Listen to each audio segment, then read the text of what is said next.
जय जिनेंद्र, जय जिनेंद्र, जय। लास्ट क्लास में जो टॉपिक था वो था गुलेल और दोरी, उसका एग्जाम्पल। जो गुलेल और दोरी का जो एग्जाम्पल दिया था उस हिसाब से गुलेल के अंदर जब हम पत्थर रखते हैं, गुलेल के अंदर जब भी हम पत्थर रखते हैं और उसको ज़ोर से घुमाते हैं, आप उसको जैसे ही ऐसे गोल घुमाओगे तो पत्थर है ना, पत्थर और गुलेल दोनों विपरीत दिशा में जाएंगे, दोरी विपरीत दिशा में जाएगी। बराबर बराबर।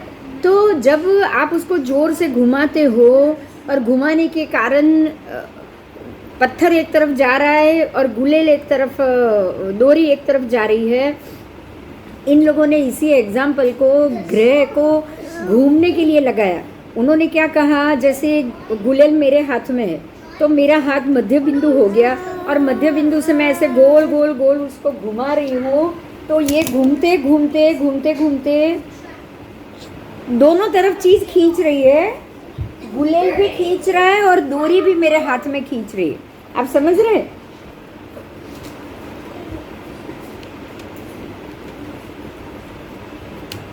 मान लो कि मैं ऐसे दोरी घुमा रही हूँ, ऐसे गोल घुमा रही हूँ, तो गुलेल बाहर खींचेगा और दोरी है ना उसको अंदर खींचेगी। गुलेल पत्थर को बाहर खींचेगा, दोरी अंदर खींचेगी। तो ये सिद्धांत उन्होंने अपनाया। अब यहाँ समझना ये है कि यहाँ तो आपके पास बेस है, हाथ है, आपने पकड़ा हुआ है। ग्रह को बाहर की तरफ किसने पकड़ा हुआ है? किसी ने है पकड़ा हुआ? अंदर की तरफ तो हमने मान लिया कि उत्तर ध्रुव है, उत्तर ध्रुव में खिंचाव है, ये हम सब जानते हैं। लेकिन क्या दक्षिण ध्रुव में खिंचाव है?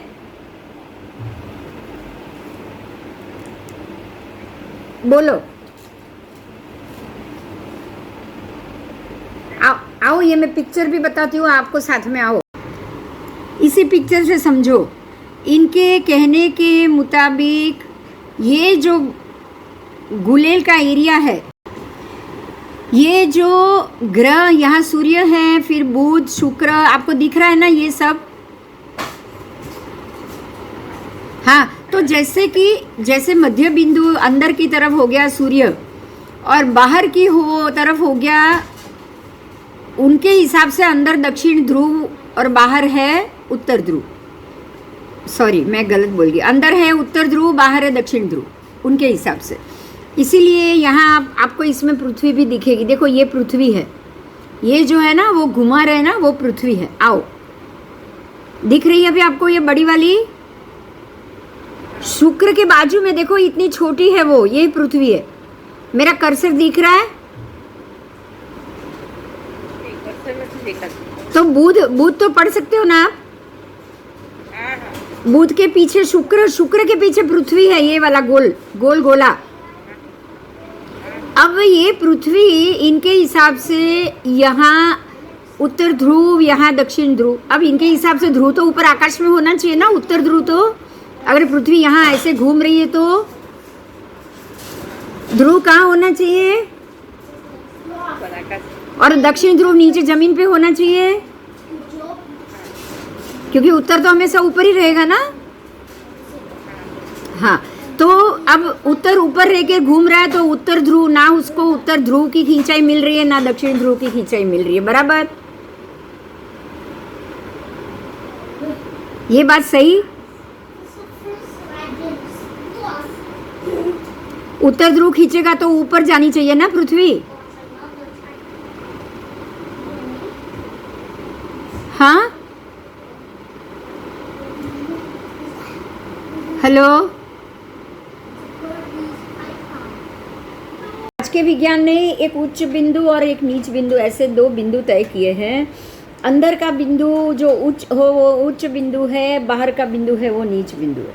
इनके हिसाब से कोई भी ग्रह या पृथ्वी सब उच्चतम बिंदु तक जाएगा, उसके बाद वापस नीचतम बिंदु तक जाएगा। मतलब उनके हिसाब से जो विषुववृत्त है वो मध्य में है, वहाँ से 8 डिग्री नॉर्थ में जा सकते हैं ग्रह और वापस 0 डिग्री पे आएंगे और वापस 8 डिग्री साउथ में जा सकते हैं। मेरी बात समझ में आई? હા બાબુ, મને આ જોઈએ છે. આપી દે, મને बॉल बनावीને આપી. पृथ्वी भी 8 डिग्री नॉर्थ में जाएगी, तो नॉर्थ की जो अक्षांश है 8 डिग्री अक्षांश, 8 डिग्री अक्षांश तक पृथ्वी नॉर्थ में जाएगी और वापस जीरो पे आके 8 डिग्री अक्षांश साउथ में जाएगी और वापस जीरो पे आएगी.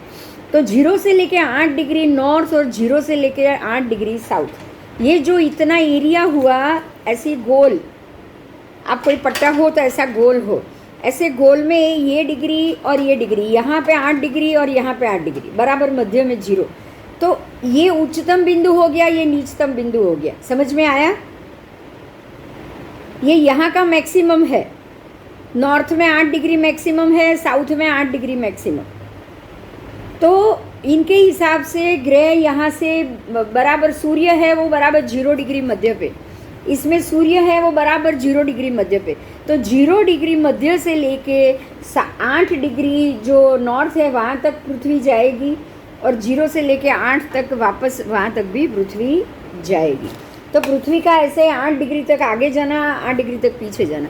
ऐसे ही कोई भी ग्रह, सूर्य ही स्थिर है बीच में, उसके अलावा सारे ग्रह 8 डिग्री नॉर्थ में जाएंगे, 8 डिग्री साउथ में जाएंगे.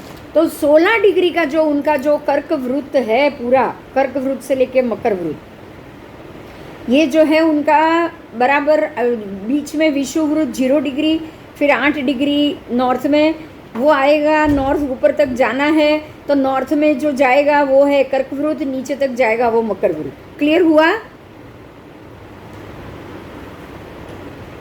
ये क्लियर हुआ? हाँ. अब हमको यहाँ ये मुद्दा जानना है, जो मुद्दा है वो ये है कि ग्रह कर्क वृत्त खींच रहा है, उसके बाद वो ग्रह वापस आके मकर वृत्त भी खींच रहा है. मतलब जो गुलेल का एग्जाम्पल दिया ना, तो गुलेल जहाँ पे है, जहाँ पे वो पत्थर है वो है कर्क वृत्त, और जहाँ पे उसका हाथ आपने गुलेल से पकड़ा है वो है मकर वृत्त. ये क्लियर हुआ? तो आप गुलेल में पत्थर रखकर गोल गोल गोल गोल फेंक रहे हो, तो उनके हिसाब से पत्थर कर्क वृत्त में से जा रहा है, फिर वापस अब गोल गोल गोल गोल ऐसे फेंकोगे तो ये पत्थर यहाँ भी जाएगा और यहाँ भी जाएगा ना, ऐसे घूमेगा ना पत्थर. तो यहाँ पहुँचा ये है कर्क वृत्त, यहाँ पहुँचा ये है मकर वृत्त. क्लियर हुआ? बस. तो ऐसे जब गिलोय घूम रही है, पत्थर घूम रहा है, ऐसे गोल गोल पत्थर घूम रहा है, तो ये उसका उच्चतम बिंदु, ये उसका नीचतम बिंदु. मतलब ये हाईएस्ट, नॉर्थ में हाईएस्ट एरिया, यहाँ का वो है साउथ का हाईएस्ट एरिया. यहाँ हमें ये समझना है, नॉर्थ में तो खींचाव है, लोचुंबक उसको, ग्रह को, पृथ्वी को, सबको नॉर्थ की तरफ खींच रहा है. साउथ में कोई नहीं खींच रहा. अगर साउथ में खींचाव होता तो हमारे लोचुंबक भी साउथ बताते कि नहीं बताते? बताते ना. आपके जो यंत्र है, होका यंत्र है या जो भी रडार है या जो भी है, आपको साउथ की डिग्री पे सुई चली जाती है, नॉर्थ में चली जाती है, तो साउथ में भी जानी चाहिए कि नहीं जानी चाहिए? जानी चाहिए. तो जो उच्चतम बिंदु नॉर्थ में बताया और जो उच्चतम निम्न बिंदु साउथ में बताया, ये दोनों बिंदु खिंचाव कर रहे हैं, ये बात बिल्कुल गलत. उच्च का तो कर ही रहा है, उच्चतम उत्तर वाला कर रहा है, दक्षिण वाला ध्रुव बिल्कुल खिंचाई नहीं कर रहा. और गुलेल का एग्जाम्पल भी यहाँ नहीं बैठ रहा है, क्योंकि गुलेल जब आप फेंक रहे हो, गोल गोल घुमा रहे हो, तो वो मैक्सिमम पूरा बाहर की तरफ खींच रहा है. जब भी आपका गुलेल चालू है, एक बात पे ध्यान दो, जब भी आपका ये गुलेल चालू है, क्या पत्थर दोनों तरफ गया? क्या पत्थर बीच में कभी भी आया? अगर ऐसे साउथ में भी जा रहा है, नॉर्थ में भी जा रहा है, तो सब जगह ईस्ट और वेस्ट में भी तो जा रहा है कि नहीं जा रहा है? सभी दिशा में जा रहा है, सभी भी दिशा में जा रहा है. तो क्या सब जगह खींचाई है? नहीं है. ये गुलेल अगर आप ऐसे घुमाओगे तो जितना फोर्स से नॉर्थ में जाएगा उतना ही साउथ में जाएगा, उतना ही ईस्ट में जाएगा, उतना ही वेस्ट में जाएगा. जाएगा ना. तो फिर आपको हर जगह पे आपको मैक्सिमम खींचा होना चाहिए. होना चाहिए, होना चाहिए। तो फिर ये एग्जाम्पल तो बिल्कुल नहीं चल रहा।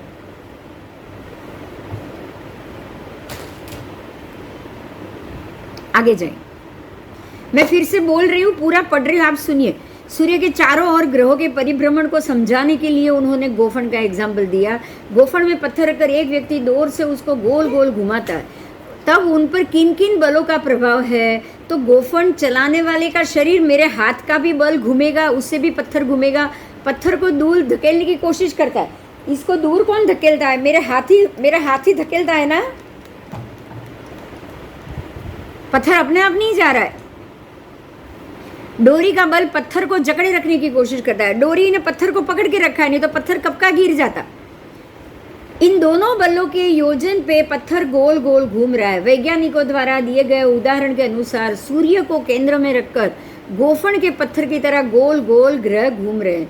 गोफन चलाने वाले शरीर के शरीर बल पर अपनी धुरी के पर घूमते हुए ग्रहों का केंद्र त्यागी बल काम करता है। मतलब जो गोफन चला रहा है उसके शरीर के स्थान पे, क्योंकि वहाँ भी कोई चलाने वाले, ग्रह को चलाने वाला भी तो कोई चाहिए, तो अपनी धुरी पे जो वो घूम रहे हैं ना, अपनी धुरी पे तो ग्रह ऐसे ही गोल गोल गोल गोल गोल गोल घूमता है।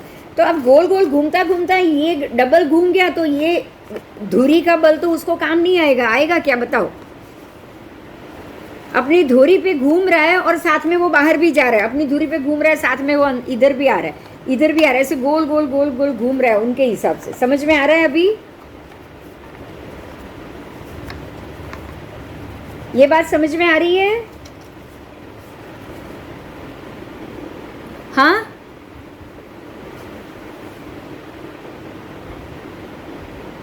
आप मैसेज लिख दीजिए अगर आपकी आवाज मुझे ना आए तो।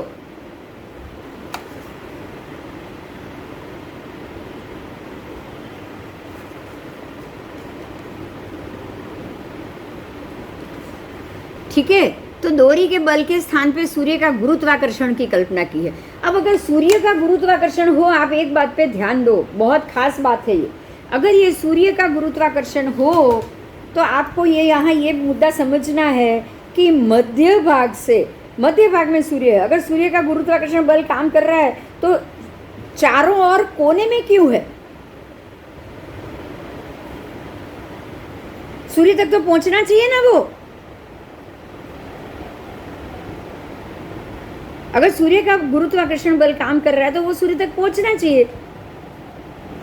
यहाँ से भी सूर्य पे पास, यहाँ से भी सूर्य के पास जाना चाहिए। ये तो सूर्य से दूरी बनाते हुए ऐसे गोलाई में घूम रहे हैं, तो यहाँ सूर्य का गुरुत्वाकर्षण बल कहाँ से आएगा? आएगा क्या? सूर्य का गुरुत्वाकर्षण, अगर सूर्य में अगर आपने गुरुत्वाकर्षण बल मान लिया ना, आप देखो इसी पिक्चर में देखो, आओ आप इसी पिक्चर में देखो। अगर इस पिक्चर में सूर्य का गुरुत्वाकर्षण बल मान लिया ना, ये सूर्य है, तो सारे ग्रह दूर रहेंगे ही नहीं, सीधा उससे खींच के उसके पास चले जाएंगे। जाएंगे कि नहीं जाएंगे बताओ? जाएंगे। इतने दूर रहेंगे ही नहीं।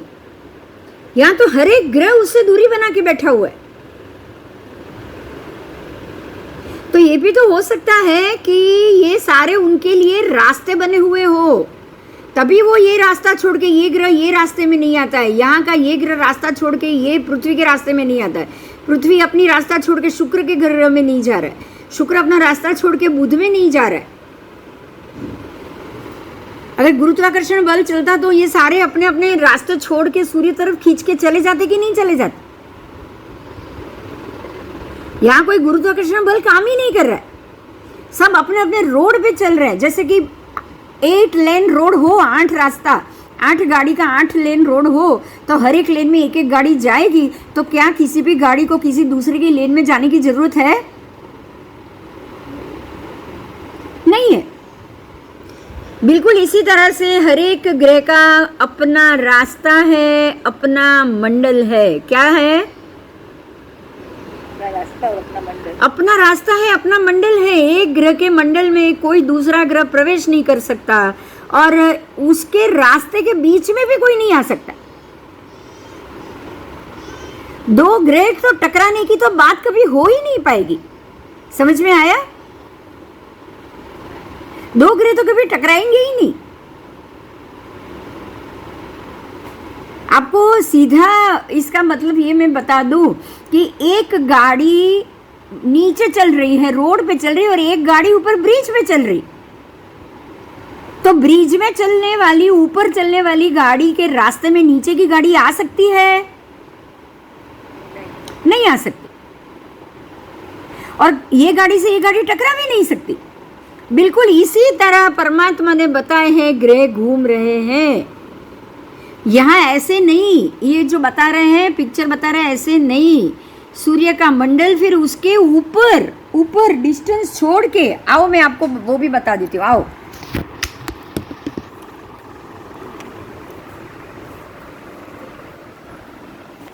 पृथ्वी ऐसी है ही नहीं तो ऐसे घूमेगी कैसे? बराबर। आओ, बुध और शुक्र ग्रह इस प्रदक्षिणा पथ पर से सूर्य की प्रदक्षिणा करते हैं, ऐसा उन्होंने कहा है, जिस पर से सूर्य के चारों ओर पृथ्वी प्रदक्षिणा कर रही है। यदि ये सच हो तो हम कभी भी आकाश में बुध और शुक्र को देख ही नहीं सकते। ये ग्रह पृथ्वी और सूर्य के बीच में है, तब हम उन्हें देख सकते हैं, लेकिन जब सूर्य के तेज के कारण वो दिखाई नहीं देते। ये ग्रह जब सूर्य के पीछे हो तब भी सूर्य के तेज के कारण दिखाई नहीं देंगे। तो पृथ्वी के जिस भाग में रात्रि है वह भाग सूर्य के विपरीत दिशा में होता हो तो उस दिशा में भी शुक्र और बुध दिखाई नहीं देंगे, क्योंकि उनका प्रदक्षिणा पथ पृथ्वी के प्रदक्षिणा पथ के बाहर नहीं बल्कि अंदर के भाग में। यद्यपि रात्रि में हम बुध और शुक्र को देख पाते हैं, जिससे सिद्ध होता है कि सूर्य के चारों ओर पृथ्वी प्रदक्षिणा नहीं करती। आओ इस मुद्दे को समझेंगे। आओ, तो जिस तरह ये पिक्चर में बताया है ना, सूर्य, उसके बाद बुध, फिर शुक्र और फिर पृथ्वी दिख रही है ना आपको? मैंने पिक्चर बड़ा किया है, दिख रहा है? पढ़ सकते हो आप? हाँ, अब ये पृथ्वी है, ये शुक्र है, ये बुध है। अब आप ये सोच लो कि अगर पृथ्वी यहाँ पे है, बुध शुक्र हमेशा आगे रहेंगे, बराबर, हमेशा। ये तो उसका हमेशा का रास्ता है। तो अगर बुध और शुक्र पृथ्वी और सूर्य के बीच में हो तो सूर्य के प्रकाश में कभी भी बुध और शुक्र दिखाई दे सकते हैं क्या? आप कभी भी देख पाओगे? कभी नहीं देख पाओगे, कभी भी नहीं देख पाओगे। हाँ, अब अगर आप मान लो कि ये बुध शुक्र ऐसे घूमते घूमते सूर्य के पीछे चले गए, तब भी क्या आप उसको देख पाओगे?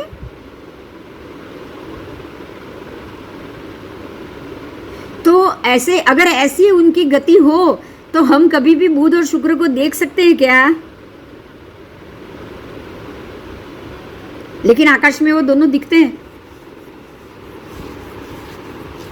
आकाश में वो सूर्यास्त के बाद में भी दिखते हैं या सूर्योदय के पहले भी दिखते हैं। कैसे दिखेंगे फिर बोलो? आप चाहो तो रोज उसको देख सकते हो। कैसे देख पाओगे? अगर बुध और शुक्र और पृथ्वी हम सबके बीच में है, ये दोनों ग्रह,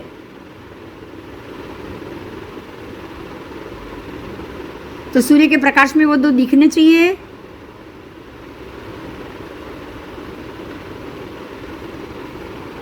नहीं दिखने चाहिए। पृथ्वी पे हमेशा दिन ही रहेगा। आज के वैज्ञानिकों का मंतव्य है कि सूर्य पृथ्वी से 12 लाख गुना बड़ा है। देखो ये दूसरा मुद्दा, कितना बड़ा है? 12 लाख गुना बड़ा है और 9.25 करोड़ मील दूर है। इस आकार के अनुसार सूर्य एक 2 फुट का व्यास वाला आग का गोला अगर हो तो पृथ्वी उससे 430 फुट दूर एक राई का दाना होनी चाहिए। अगर ऐसा हो तो सूर्य का कद इतना विराट हो तो उसका प्रकाश एक साथ समग्र पृथ्वी पर पड़ना चाहिए, क्योंकि प्रकाश की किरणों का गुणधर्म होता है पदार्थ के बाजू से मुड़ जाना। अंग्रेजी में उसको डिफ्लेक्शन ऑफ लाइट कहा जाता है। यदि हम राई के दाने को शक्तिशाली टॉर्च की रोशनी में रखें तो आधा नहीं बल्कि राई का पूरा दाना ही प्रकाशित हो जाएगा। सूर्य यदि पृथ्वी की तुलना में 12 लाख गुना बड़ा हो तो पृथ्वी पर 24 घंटे उजाला रहना चाहिए। पृथ्वी पर दिन रात होते हैं, जिससे सिद्ध होता है कि पृथ्वी गोल नहीं है। पृथ्वी से सूर्य जरूर छोटा है। आओ, ये तो समझ में आ गया होगा। अगर 12 गुना पृथ्वी से अगर सूर्य बड़ा है तो सूर्य कभी भी अस्त होगा ही नहीं ना, हमारी आंखों से होगा क्या? नहीं होता। तो सूर्य 12 गुना बड़ा है, ये भी एक क्वेश्चन है। पॉसिबल ही नहीं है कि सूर्य पृथ्वी से 12 गुना बड़ा हो। आओ, सायंकाल में सूर्य लाल दिखाई देता है। ये भी एक मुद्दा है कि सूर्य जब अस्त होता है तो उसमें से लाल रंग की किरणें बाहर निकलती है, इसलिए सूर्य लाल दिखाई देता है। वैज्ञानिक बताते हैं कि सायंकाल 7 रंगों में से लाल रंग का अपवर्तन अधिक होता है, इसलिए मात्र लाल रंग की किरणें ही हमारी आंखों तक पहुंच पाती, इसलिए सायंकाल सूर्य लाल दिखाई देता है। यदि ऐसा सच हो तो सूर्योदय के समय भी लाल ही दिखना चाहिए, क्योंकि उस समय भी उसके किरणें हमारे तक कम पहुंचते हैं, बराबर। लेकिन ऐसा नहीं है। अपवर्तन का जो नियम सायंकाल काम करता है वही उदय काल में भी लागू होना चाहिए। हकीकत ये कि जब सूर्य उदित होता है तब वह लाल नहीं दिखाई देता। इस विचित्रता को समझाने के लिए वैज्ञानिक पृथ्वी को धूमकेतु जैसी पूंछ होने की बात करने लगे। वास्तविकता यह है कि सूर्य को पृथ्वी से बड़ा माना जाता है, इसलिए ये उलझन उत्पन्न हुई है। पृथ्वी से सूर्य बड़ा नहीं है। इससे ही सिद्ध होता है कि सूर्य के चारों ओर पृथ्वी घूमती नहीं। आओ अब उसके आगे का मुद्दा ले। कोई प्रश्न हो तो पूछ लेना। आओ, अब यहाँ से आपको कुछ नॉर्थ पोल साउथ पोल वो दोनों की समानता उसका चर्चा है। पहले ये पिक्चर समझ लो आप। देखो ये एक पिक्चर है, यहाँ हमें समझना है जो सबसे ऊपर है वो नॉर्थ पोल है। इन्होंने पहले ये नॉर्थ पोल माना है। अब अगर आप इसको नॉर्थ पोल मानोगे ना, एक ध्यान दो आप, तो ये सूर्य के सामने तो कभी आएगा ही नहीं, ये भी नहीं आएगा। तो ये तो ऊपर हवा में हो गया और ये साउथ नीचे जमीन के अंदर हो गया। नॉर्थ ऊपर हवा में हो गया, साउथ नीचे जमीन पे हो गया। क्या आपके यहाँ ऐसी दिशा है? ये सबसे बड़ा क्वेश्चन है क्या? नहीं है, नहीं है। तो आप उसको नॉर्थ पोल ऊपर तो कर ही नहीं पाओगे। ऊपर की दिशा ऊर्ध्व दिशा है, नीचे की दिशा अधो दिशा है। और अगर नॉर्थ भी आएगा तो यहाँ ये साइड या चारों चार साइड में होना चाहिए, बराबर। चारों तरफ साइड में जाना चाहिए, ऊपर तो जाने की संभावना ही नहीं है। ऊपर नॉर्थ पोल लिख कर रख दिया है तो पहले तो ये आकृति भी ठीक नहीं। आगे आओ, देखो यहाँ साउथ इसको ऐसा टिल्ट कर दिया है। हकीकत में साउथ तो यहाँ साइड में जाना चाहिए ना। आओ, tropic of cancer, equator, tropic of capricorn. जो ऊपर का है वो ट्रॉपिक ऑफ कैंसर है, नीचे का है वो ट्रॉपिक ऑफ कैप्रिकॉन है। जो मैंने अभी आपको बताया वही चीज़ आई है। देखो वो लोग जो मध्य रेखा है इक्वेटर, उसको इक्वेटर विषुववृत्त मानते हैं। ये वाला अभी कर्सर दिख रहा है आपको? हाँ, तो ये जो इक्वेटर लिखा है ना, बराबर मध्य की लाइन अक्षांश की, ये मध्य का है वो है इक्वेटर, ये 0 डिग्री। और ट्रॉपिक ऑफ कैंसर तुरंत ही है, देखो 8 ही डिग्री में है। 8 डिग्री ऊपर ट्रॉपिक ऑफ कैंसर और 8 डिग्री नीचे 0 से लेकर 8 तक ट्रॉपिक ऑफ कैप्रिकॉन। तो ग्रह खाली इतनी ही जगह में घूमते हैं, इससे ज्यादा आगे पीछे नहीं हो रहे। क्लियर हुआ?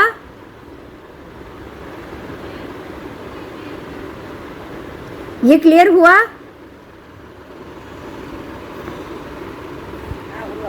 हाँ, अब आपको है ना ये आकाश में समझना है। ये आकाश की व्यवस्था है। और हमारे जमीन पे, आप अगर जमीन पे आओगे ना तो ये जो 0 डिग्री इक्वेटर बताया ना, ये बिल्कुल श्रीलंका है आज की तारीख में। कहाँ पे है? श्रीलंका में। 0 डिग्री इक्वेटर श्रीलंका में, और नीचे का इक्वेटर जाएगा नीचे, ऊपर का इक्वेटर जाएगा ऊपर। ओके,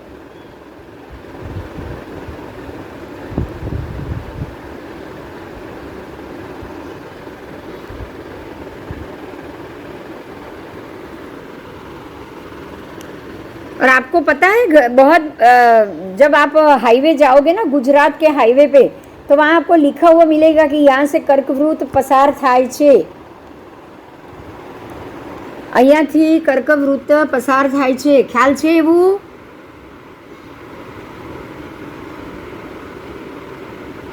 હા, કોઈને યાદ છે? ખ્યાલ છે? મહેસાણાની આજુબાજુ લખેલું આવે છે। તો મહેસાણા કર્કવૃત્ત ક્યારે આવે? જ્યારે 0 ડિગ્રી શ્રીલંકા જાય ત્યારે ને। હા ઊંઝા પાસે, હા ઊંઝા પાસે. તો નીચે 0 ડિગ્રી શ્રીલંકા ગયું ત્યારે જ આ ઉપર કર્કવૃત આવ્યું ને. તો ઊંઝા ક્યારે 8 ડિગ્રી આવશે? જ્યારે 0 ડિગ્રી શ્રીલંકા જશે ત્યારે ને મેપમાં. હા, અને ઓર નીચે જાઓ તો મકરવૃત તો છેક શ્રીલંકાની પણ નીચે ગયું અત્યારે તો પાણીમાં.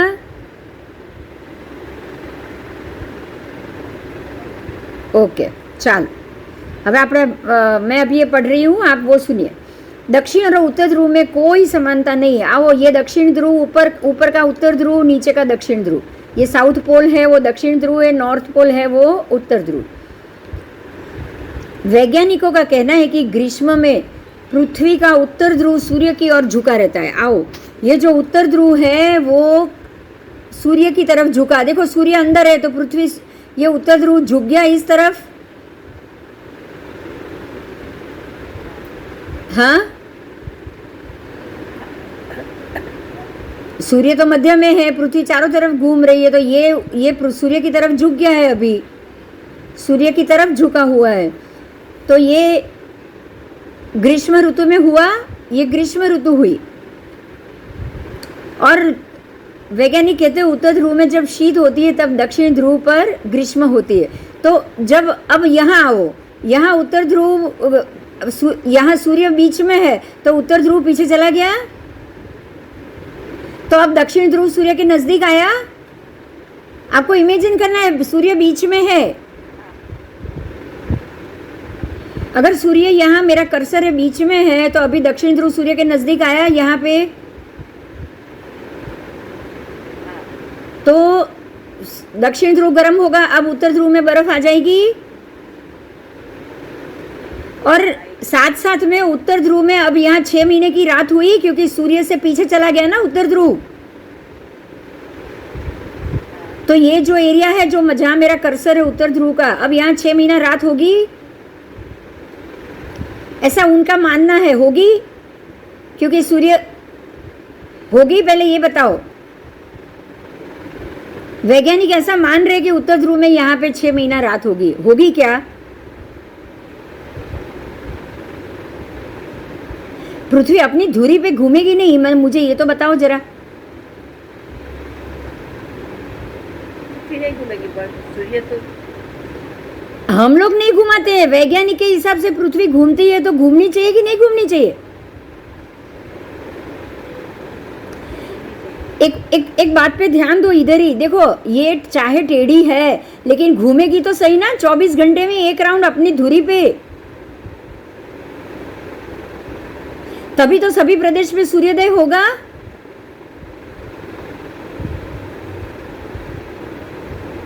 हाँ,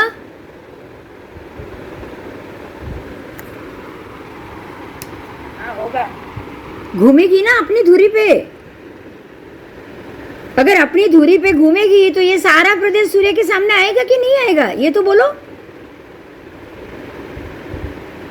आएगा, आएगा. सारा प्रदेश सूर्य के सामने. तो कहां से 6 महीना रात होगी उधर?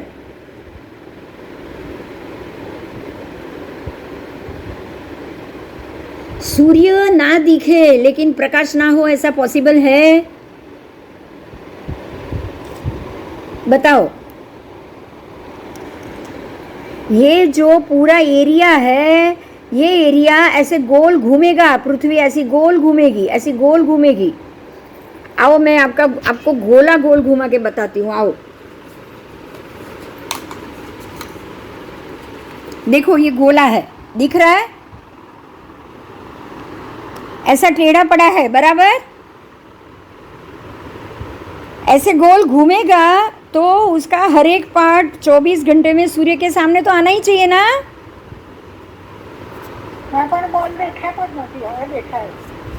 हवे ऐसे मैं टेढ़ी रख के घुमाऊंगी, पर 24 घंटे में पूरा राउंड घूमेगा तो सूर्य के सामने तो 24 घंटे में हर एक प्रदेश जाना चाहिए. टेढ़ा हो तो भी. देखो ये अच्छा एक बात पे ध्यान दो, ये टेढ़ा है बोलो मेरा मेरी आपको मुझे तो फोन में हर जगह से हर चीज दिख रही है, मेरी उंगली हर एक जगह से दिख रही है। मैंने ये जो बीच में उंगली लगाई है, मैं ऐसे घुमाने पर भी मेरी उंगली को देख सकती हूँ। देखो ये मेरी उंगली आपको दिख रही है ना, पहले ये बताओ। चलो हाँ, तो सूर्य तो हर एक प्रदेश में जाना ही चाहिए ना, प्रकाश तो जाना चाहिए ना। प्रकाश कैसे नहीं जा पाएगा ये तो बता दो पहले। क्योंकि पृथ्वी अपनी धुरी पे घूमेगी 24 घंटे में एक राउंड, तो उसको लगाना ही लगाना है। आप बोलोगे कि पृथ्वी स्थिर है तो मैं समझती हूँ कि चलो पृथ्वी ऐसी स्थिर है, टेढ़ी है और सूर्य के सामने है, तो ये 6 महीने तक ये भाग में सूर्य का प्रकाश नहीं जा सकता। जैसे मेरी यहाँ टचली उंगली है वहां पे, अगर पृथ्वी ना घूमे तो नहीं जाएगा ना 6 महीने तक। पृथ्वी घूमेगी तो जाएगा कि नहीं 24 घंटे में ही।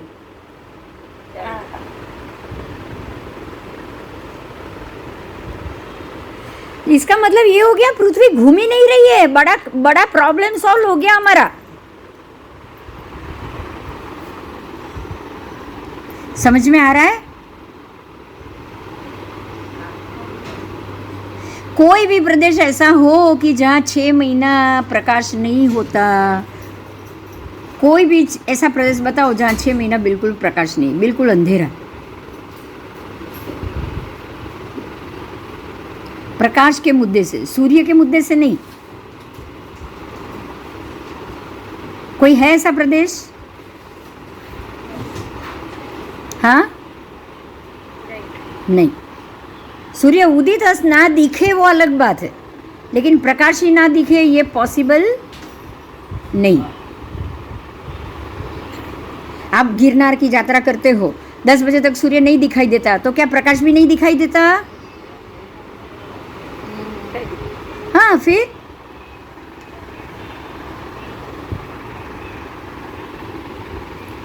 चलो क्लियर हुआ ना ये मुद्दा। अब एक और मुद्दा, मैं आप पे एक मुद्दे पे ध्यान आपका ले जाऊंगी कि ऐसे घूमने में अब तो सूर्य और देखो यहाँ से और यहाँ से, अगर 6 महीने पृथ्वी यहाँ से यहाँ आई, फिर 6 महीने बाद यहाँ से यहाँ, उसके बाद यहाँ से यहाँ और यहाँ से यहाँ, ऐसे 4 महीना हुआ, तो 6 महीना पृथ्वी यहाँ से जब यहाँ पहुँची तो ये उत्तर ध्रुव सूर्य के सामने है, और जब 6 महीने बाद यहाँ से यहाँ सूर्य पृथ्वी पहुँचेगी तो दक्षिण ध्रुव सूर्य के सामने आएगा, बराबर। हाँ, अब ये सिचुएशन में दोनों का बर्फ बराबर एक समान पिघलना चाहिए कि नहीं? कैसा पिघलना चाहिए? सभी एरिया बराबर 6 महीना रहता है, बराबर 6 महीना रहता है। हाँ, तो दोनों का बर्फ बराबर पिघलना चाहिए कि कम ज़्यादा?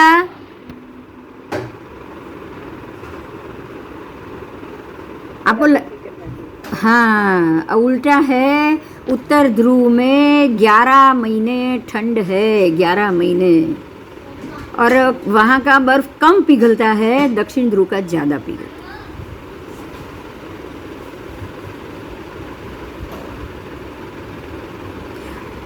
दक्षिण ध्रुव का ज़्यादा इसलिए पिघलता है कि सूर्य तो घूम ही पीछे के मंडल में रहा है, अंदर के मंडल में तो घूम ही नहीं रहा है।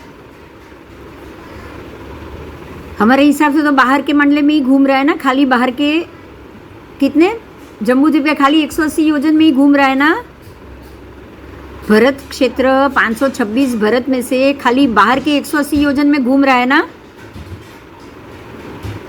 तो दक्षिण का ही बर्फ पिघलेगा ना, उत्तर में तो सूर्य जाएगा तो पिघलेगा।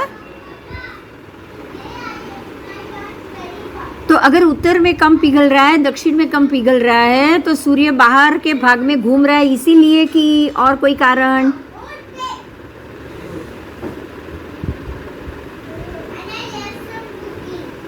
इसीलिए ना।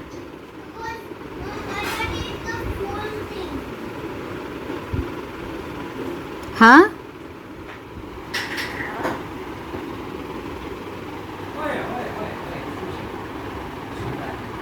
आज बड़ा मुद्दा क्लियर हुआ, समझ में आया?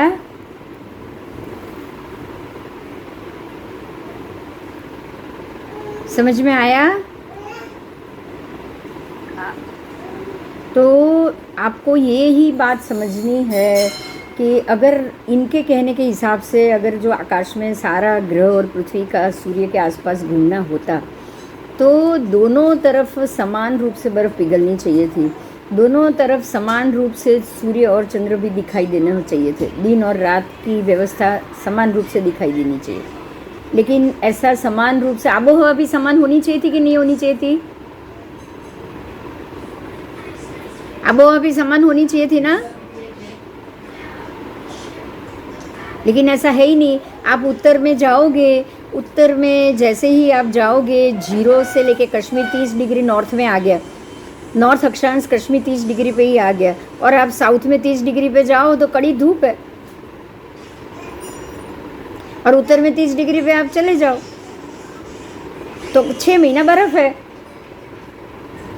कश्मीर आ गया वहीं पे, 6 महीने में 6 महीना तो वहाँ बर्फ पड़ रही।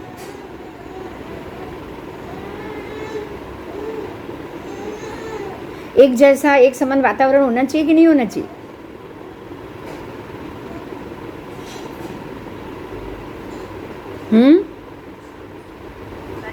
धीरे धीरे आगे आगे जाओ, चाइना देखो, और आगे जाओ, 10 महीना बर्फ, 11 महीना बर्फ, 12 महीना बर्फ, नीचे तो कोई ऐसी मैटर ही नहीं है।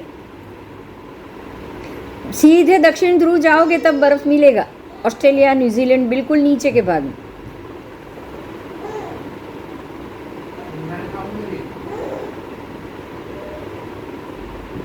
बराबर?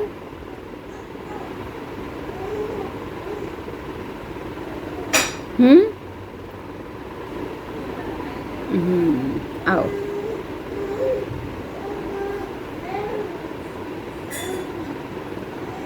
अभी मैं ये पूरा कर रही हूँ। उत्तर ध्रुव में 6 माह की रात्रि, दक्षिण ध्रुव में 6 माह की रात्रि, ये तो कभी होती ही नहीं, ये तो कभी पॉसिबल ही नहीं है, और ये होगी भी नहीं। अगर हो भी रही है ना, उत्तर में हो भी रही है ना, तो 2 महीना या 3 महीना, वो भी प्रकाश तो होता ही होता है। प्रकाश नहीं दिख रहा है, वो तो ऐसा कोई प्रदेश ही नहीं कि जहाँ पे प्रकाश नहीं दिख रहा। उत्तर और दक्षिण ध्रुव में एक जैसी परिस्थिति भी नहीं है। दक्षिण के प्रदेश में कहीं भी 6 महीने का दिन या 6 महीना की रात देखी ही नहीं गई। ठीक है, इससे हाँ,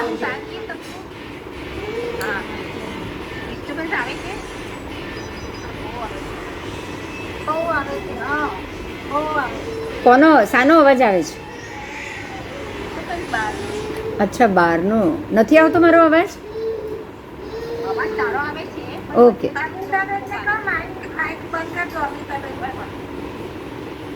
अगर दक्षिण ध्रुव न हो तो पृथ्वी के गोल होने की और उससे घूमते रहने की बात गलत सिद्ध हो जाती है।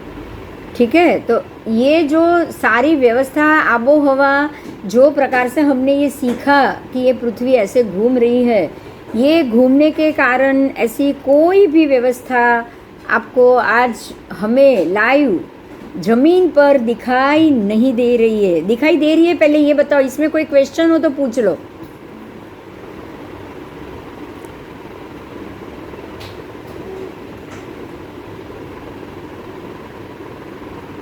हाँ,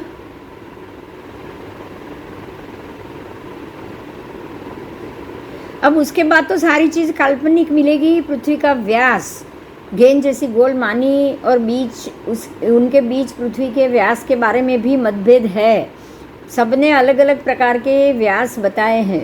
ब्रिटेन के खगोलविद श्रीयुत हाइंड ऐसे 2 गणितज्ञों के बारे में बताते हैं जिनके पृथ्वी के व्यास के बारे में 55 गज का फर्क है। जॉर्ज हर्शल नामक खगोलविद ने पुस्तक में पृथ्वी का व्यास 480 मील कम बताया है। और जिन वैज्ञानिकों ने पृथ्वी के व्यास के बारे में अलग अलग आंकड़े दिए हैं, उन सबका अभिप्रायों पे किस प्रकार से विश्वास रखा जा सकता है। मतलब इनकी जो नापने की जो थियरी है, जो सिस्टम है, वो भी सबकी अलग अलग है। ब्रिटेन के प्रसिद्ध रिचर्ड प्रोक्टर खगोलविद ने एक पुस्तक में लिखा कि ये मानने में कोई आपत्ति नहीं है कि सूर्य के चारों ओर पृथ्वी घूम रही है। इससे ये स्पष्ट हो जाता है कि इस पृथ्वी का सूर्य के चारों ओर घूमना एक मानी हुई और प्रमाणित तथ्य वाली बात है ही नहीं।